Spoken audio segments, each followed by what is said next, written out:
Yo, what is going on, everybody? I'm Canada Zone. I'm here for episode 15 of the Las Vegas Vultures rebuild series here, and this is the godsend for this team. As you can see, Johnny Sierra, 5 years, $26.5 million a season, $132.5 million over the course of the next 5 seasons, is a starting pitcher. Now, I went into the offseason with a mission of finding an ace. And while Xavier Singleton still has time to prove me wrong, I'm worried that he is not the guy. I'm not sure if he's going to be a late breakout, like into his late 20s, if he's ready for that role of being an ace, or if he needs a little protection. And that's why we bring in Johnny Sierra. If you guys look at the stats, since 2030, he has arguably been one of the best pitchers in baseball. And that is going to make our pitching rotation far more lethal than before, because that would now give us Sierra, Singleton, McWilliams, Wicks, and Ruley, with Yamaguchi, who is probably going to be traded or sent back down, likely going to be traded right now, actually, as it hurts our budget, though, is the problem. Like, massively hurts the budget. How about this guy? Thomas Chaney. Just a young guy. I'd be willing to, how about Juan Correa? Does it let me deal him? Oh, it does. Okay, wonderful. But I wanted to give you guys an update on the lineups. Arenado, obviously, we're going to say he's retired, even though he didn't in the last episode. We're going to call him retired. Next guy was Josh Winkowski, who had a bad season in a contract year, so we let him walk as well.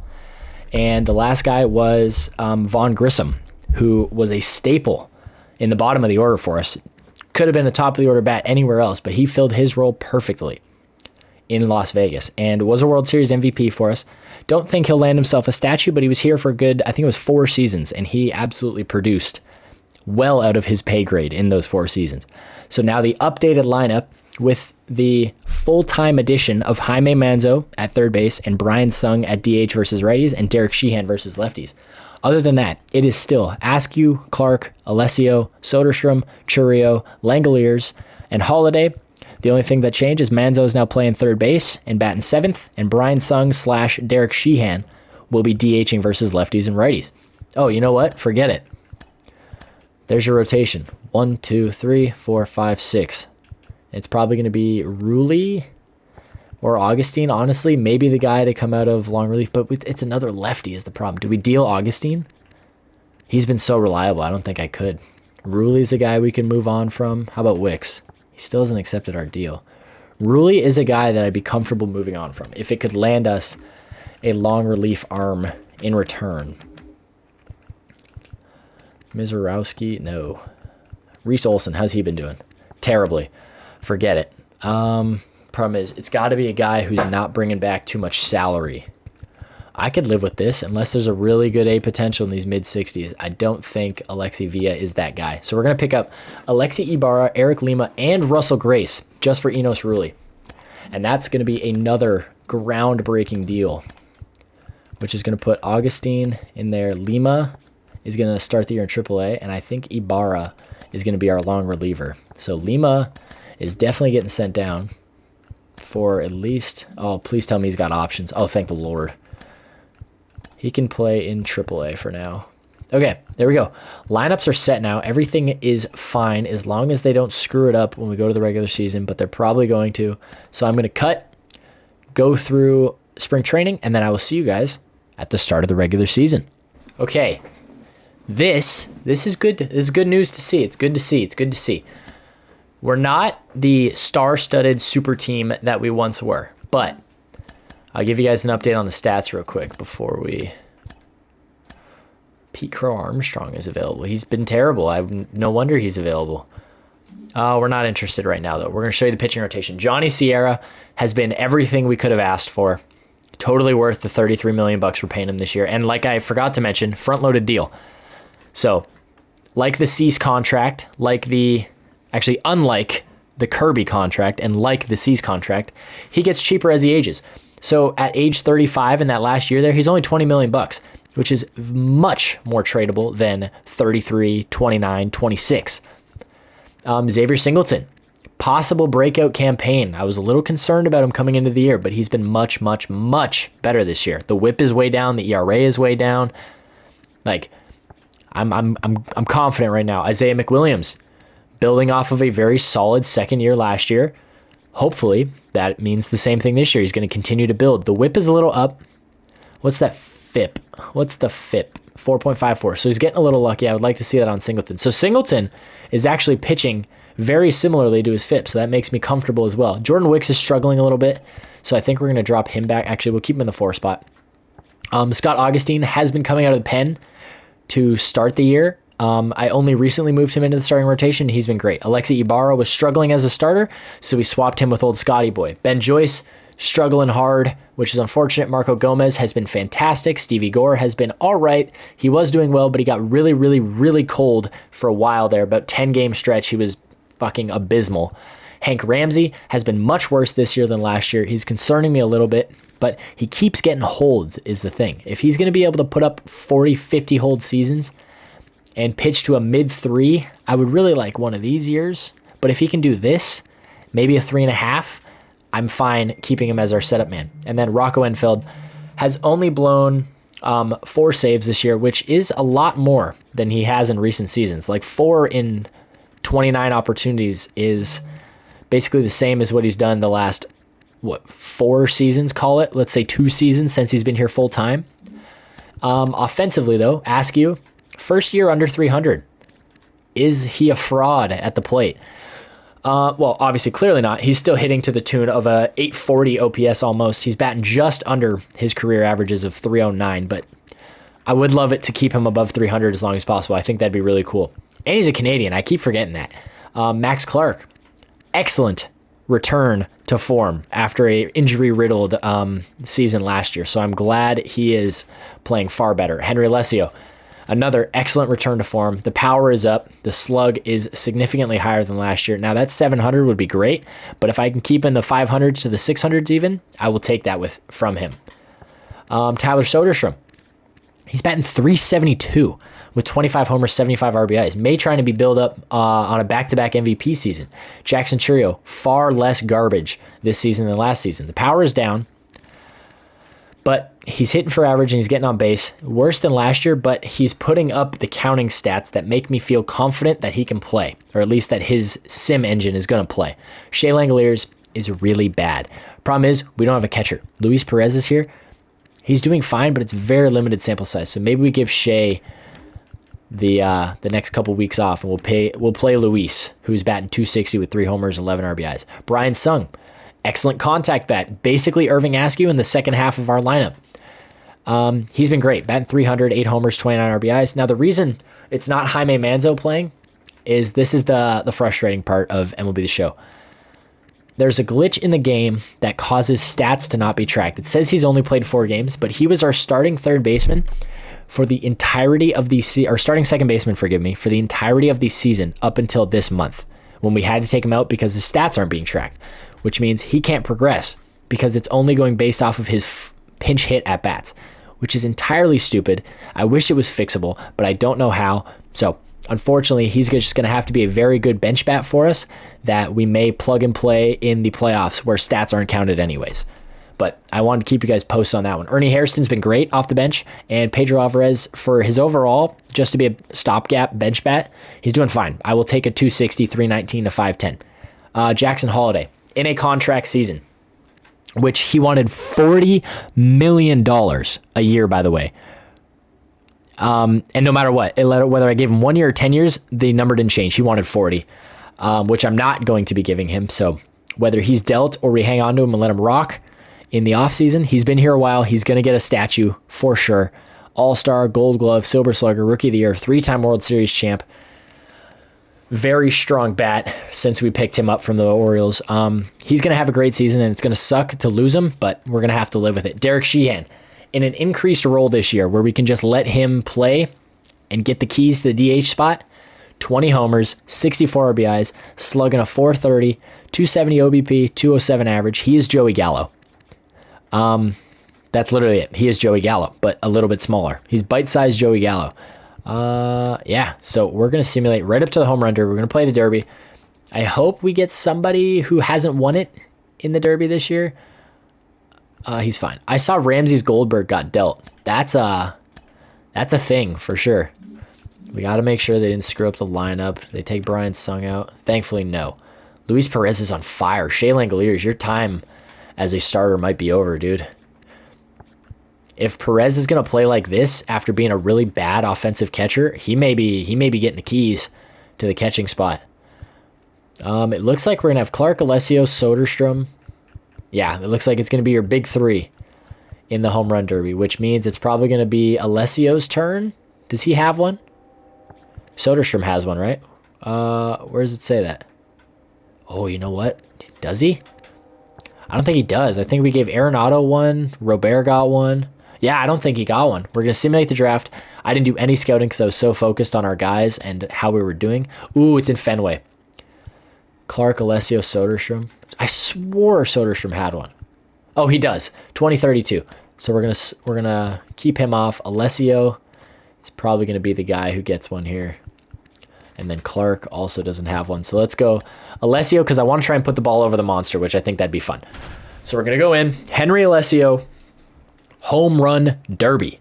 We've got the first round. Soderstrom has Jason Penny. And you've got Henry Alessio versus Jacob Wilson and Max Clark versus Corbin Carroll. There is a world where we have both participants in the final here. Soderstrom advances. Clark is up next, and Alessio needs to put over 19. That's a bomb. Oh, it is. Center field at Fenway is a hard read. Holy. There we go. We needed that one big time. That's a base hit, I guess. That's gone. Good thing is if you hit it high and you pull it, it's probably going to go over the fence, especially that one. 469. There's another one. And for the win. In regulation. It wasn't enough. For the win. Does it go? It does. Henry Alessio to round number 2. Max Clark. Oh, Sodi lost to Gunnar Henderson. All right. Clark versus Alessio. We got to lock in, hit some bombs here. There we go. That's one. Boom. 19. 20. That's way gone. 473. It's a base hit off the wall. There's another. Yes, sir. 22 in regulation for me. Might be a record. Oh, okay, it's staying at 22. I thought maybe. Get over. Thank you. 24. Give us 20. Was that 486 or 468? Ah, one more swing. Get over. We'll take it. 25. He hits a 475. Max Clark is not beating that. Exactly. Now we really got to outplay Gunnar here. There's one. Pull the ball. She's going to go every time. There's two. Ah, I'm under it. Got to start pulling these. It's a base hit. Damn. Oh, it's foul. That's no good. Oh, it's another base hit. My pitcher is selling me. My pitcher is selling me. He's running me inside. What is he doing? Jamming me. What the f are these pitches? Oh, boy. Oh, man. I have completely dropped the ball in this final round here. Give me one more swing. There we go. There we go. 16 in regulation. If we go 4 for 4, it'll give us 20. That's 17 for sure. 18. Nice. 19. Give me one more swing. Beautiful. Get over. 20. We'll take that. Do we get it done? And we get it done. Gunnar Henderson could only muster 16 bombs. Oh my goodness. 45. 64 home runs. Reese Olson, after we didn't want to pick him up, is having a career resurgence in New York after being a spot starter ever since leaving Detroit. What the hell? We don't get a starting pitcher. The Tigers get 2.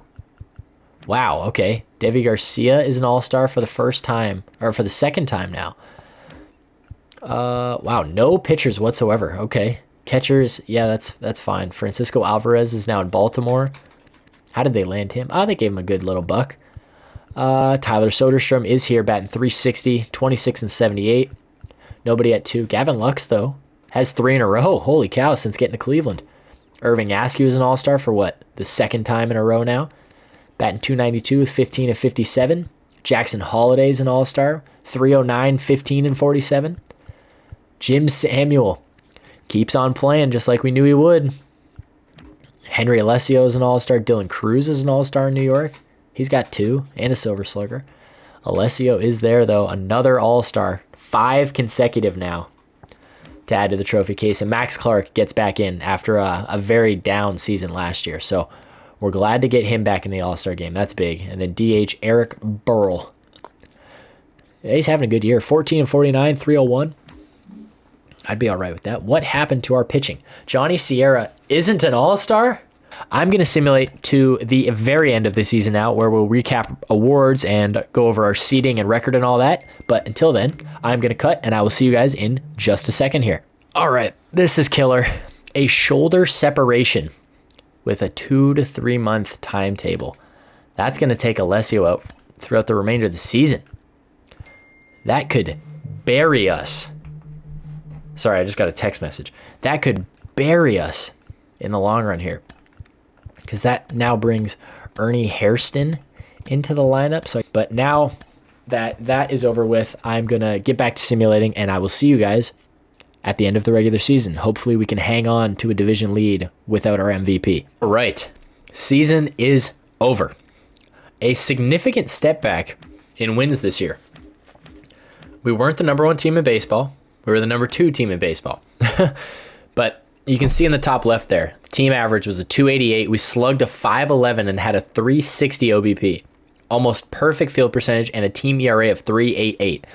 Team rankings, we were first overall as a team, even though we didn't place first. First in contact, first in power, first in speed, which was never our game until this year, I guess. 4th in pitching, and 22nd in defense. That's really not our thing, so I won't even try and pretend it is. Batting average, 371. That is unbelievable. 47 homers, 140 RBIs. What a superstar. That is legendary status to put up a 371 in a full season. 155 games he did that. Like, again, 229 hits, 201 for Askew. Like, to put those numbers up at the first base position is unheard of. Doubles, Sung 45, Clark, Churio, and Askew. Jackson Holiday almost gets the league lead in triples. Homers, obviously. And we had top 2 in the MLB. Sodi and Clark. Derek Sheehan hit 38. Look at the season this guy had. 781 OPS, 38 and 124. Just banging in that DH spot in the 9 hole. Soderstrom obviously led in RBIs. We had the top 3 in baseball. Sheehan, like, such a random guy in the 9 spot to hit 124 RBIs and go over the fence almost 40 times. Our runs scored, same deal. A lot of the top of the order guys. Stolen bases. Brian Sung got up there with 25. Derek Sheehan gave us 20. Didn't take him for much of a stolen base threat, but he stole 20. Nolan Shanwell leads the league in walks. Clark right behind him. OBP, obviously Sodi. Slugging, obviously Sodi. OPS, obviously Sodi. Clark not too far behind. Gunnar Henderson had a hell of a season as well. 44 and 117. Wow. Wins, Johnny Sierra, 21 and 4 on the season. 230 innings pitched. That might be a career high. That is by far a career high. Almost 4 full innings more. Struck out 170 guys, which it ties a career high. That's unfortunate. And a whip of 1.07, which is the second best of his career. Isaiah McWilliams, 14 wins.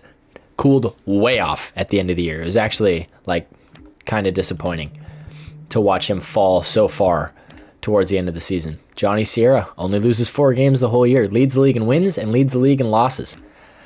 Saves, Rocco Enfield, 44. Blew 6, though. Is there regression there? We don't know. But maybe not. So let's hope there isn't. Johnny Sierra leads the league in ERA, potentially. Nope, he is 4th. He is 4th in the MLB in ERA. Where's our first guy after him? Xavier Singleton, 377. That's a career season. I will gladly take that. And he struck out 222 guys in less innings pitched than last year. That's fine with me. And surrendered less hits. Home runs allowed. Don't really care. I thought that said Mad Bum, like Madison Bumgarner, but Maddox Bruns is close enough, I guess.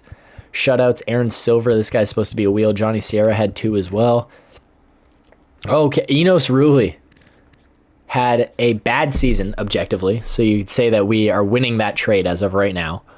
A 4.5 ERA, 217 Ks, 186 innings pitched. But Xavier Singleton is second in the MLB in strikeouts. Strikes out 222. You guys saw that already. Complete games. Johnny Sierra had 5, which is unreal. Led the league in innings pitched as well, I believe. Yep. Led the league in innings pitched, which is unreal. And then walks allowed, not really our thing. Whip, Johnny Sierra, just outside the top. No, he finished second. We'll take that. The top spot there is just behind. Pitching WAR, a 4.3 from our new ace. And Xavier Singleton, a 3.8. That's got to be a career high by a large margin.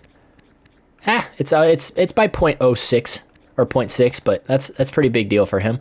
Batting WAR. Somehow, well, it's because he plays first base. And Gunnar plays short. But 8.8 at the first base position is unreal. 7.6 from Holiday. Clark with a 6.8. Alessio 6.5. And that was only in 104 games, mind you. He was going to... Oh, man, that bugs me. He was on pace for probably 45 homers and 150 RBIs. But that sucks, man. He will be back for the playoffs, though. Batting average, you guys saw that. Now, awards time. MVP. We have won, what is that, 5 consecutive now? With Nolan Arenado got the 2-peat, Alessio won it, and then Soderstrom back-to-back years. Most deservingly so. Max Clark, though, a hell of a redeemer season after last year being what most would say was a shit show for him. 46 and 134, set records across the board for himself. Not in batting average, but the slugging, power numbers. He was fantastic. Johnny Sierra, yet another vulture who picks up a Cy Young. Xavier Singleton finishes second. I would have been disappointed if he was the guy to win Cy Young, to be honest, because those numbers are not deserving. Neither is Greg Gordon. Come on. Tyler Soderstrom wins the batting title. Obviously, effortlessly. He was unbelievable. Royce Lewis batted 323 in Miami. Holy cow, he's been there for forever. Since 2029. Oops. Batting title, you saw. Reliever, again. Top 3 finish for him, but he's only won it once. He's only picked it up one time. Rookie of the Year, Brian Sung. Oh, yeah, Greg Armstrong hit 39 bombs, 100 RBIs.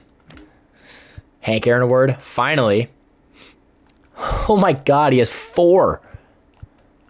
This guy is could be the greatest player of all time with his numbers. He's got 400 homers. He's got over 1,000 RBIs. He's going to hit 2,000 hits next year. He's a 311 career hitter. Good Christ. Tyler Soderstrom, we got to keep an eye out for him. Max Clark, same deal. Gold Glovers. I'm curious if we get one. We don't usually get much love defensively. Parker, how's he doing? That's his first award. Okay. I mean, he's been a good big leaguer. 10 years in the bigs.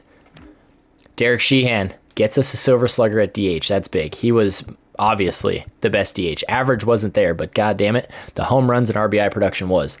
Harry Ford wins yet, what is that, 3 straight now? Yeah, he's been unbelievable. Sodi wins yet another. How many is that? Silver Sluggers, where are they?